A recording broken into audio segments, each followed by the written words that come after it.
welcome to the trial run of our hybrid plan.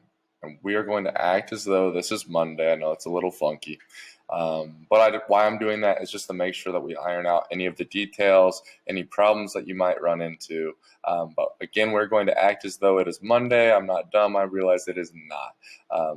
But you're going to be watching this video to tell you what it is you're going to do for today. So as you can see up on the screen, it says take the first 5 minutes of class to prepare for your vocab quiz, which is of course on Google Classroom, and be prepared to turn in your science notebook. Disregard the fact that it says and your outline. Okay, you are only going to be preparing to turn in your science notebook. So again, just like normal, how you can prepare for your vocab quiz for the first 5 minutes as I'm taking attendance is you can look over your science notebook if you are done with it and you have it in hand. If you do not, one, you're not going to get a grade for it, but two, you can get on Quizlet, that is under Monday's topic, and prepare for that doing the flashcards. You have 12 words this week, therefore your vocab quiz is going to be worth 24 points. After I collect your science notebook, you are going to return to your desk and you are going to be taking your vocab quiz. Now, we have quite a bit we're going to get to today. So after you are done with your notebook and after you are done with your vocab quiz, you can see here number 3, it says your mini lab. I'm going to have stations and burners set up around the entire room. You can go ahead and get up and begin working on that. It is going to be important that you work quietly because people are going to be continuing to take your vocab quiz. Okay, you can just choose a burner and then your partners, I'll allow you to choose your partners today. Your partners can join you after they are done with the vocab quiz. Again, do not bother the students around you because they might be continuing to take their vocab quiz.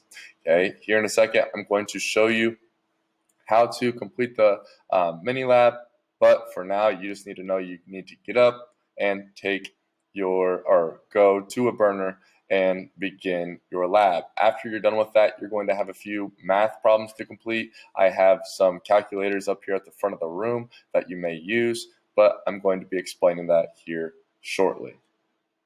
Okay, now that we are over here on Google Classroom and your screen should look exactly like mine, you see quite a bit of information here. You should have already just completed your vocab quiz. Now you're ready to move on to your lab. So let's talk about it.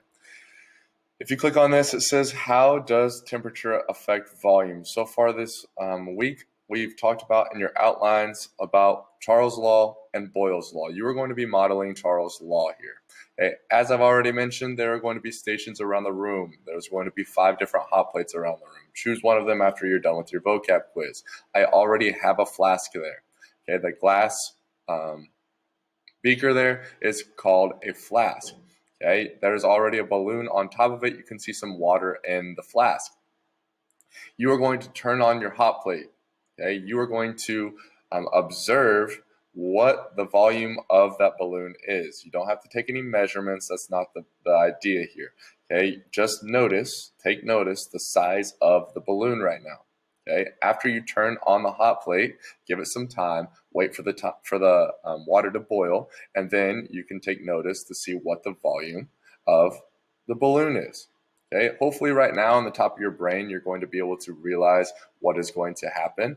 But I want you to visually see that. After you're done with that, you're going to answer this question. The question is, what is the effect of the temperature changes on the volume of gas? Well, as it gets hotter, what happens to the volume? Understanding what the definition of Charles' Law already is, hopefully you already have an idea what that answer might be, but I want you to answer that. Okay, then you're going to go down here and you're going to be plugging in, this is your word bank up here, you're going to plug in each of these bold words into the respective answers for 1 through 8. Hopefully, since you just got done taking your vocab quiz, this is a relatively easy task, but I will allow you to use your partners here for this one, but of course not the vocab quiz. After you are done with that, you're going to move on to the Boyle's Law and the behavior of gases problems. There's 2 different attachments here, so let's talk about each of them. The first one is the behavior of the gases problem. So if you take a look at this picture, which is what you just got done doing, minus the fact you are not going to be putting a plunger up there on the top. Okay, this has to do with Boyle's and Charles' Law. You are simply going to choose whether you think it is Boyle's or Charles' Law for 1 through 6. Okay, so for 1 through 6 here, you are simply going to write Boyle's Law or Charles' Law. It depends on the situation here on which one is which, and that is for 1 and 2. Therefore, on number 3, you're going to choose increases or stays the same. So you see you have a 50-50 chance here for each of these problems. Again, you may work with your partner or group. Last thing, this is where you get to do a little bit of math and have to use the calculators here.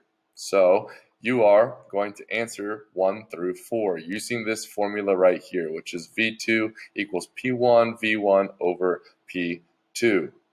All right, so what does that mean? V1 means the initial volume. So if we relate this to the lab that you just got done doing, would be the volume of the balloon before you ever applied any heat. V2 would be the final volume. So what was the volume of the balloon whenever the water started boiling?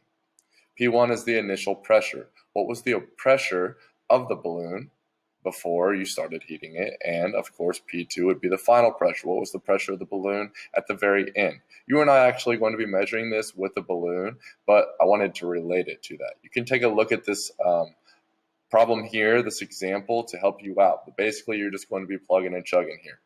Okay, so let's look at number 1. A gas has a volume of 40 milliliters at the pressure of 800 kilopascals. If the pressure decreases to 200 kilopascals, what is the final volume? So you can see that the unknown variable would be the final volume. Okay, the unknown variable would be the final volume. And we know the final volume is V2, which is there on the left-hand side. Okay, so you need to plug in 40 milliliters for volume 1. You need to plug in 800 kilopascals for pressure 1. You need to plug in 200 kilopascals to P2. Therefore, you have a multiplication problem here at the top. Take that answer and divide the bottom number. Okay, you have 4 of those problems. Each of these problems you are going to be given different variables, and you need to plug in those variables to a different portion of this equation here. I'll be around to help, but like I said, since we are going to be acting like this is hybrid, try to problem solve on your own. If it is hybrid, like next week, you're going to have to email me these questions. But today, since we are in person, you may ask me. Okay, that is all you need to complete for today. After you're done, make sure you submit everything and enjoy the rest of your Friday.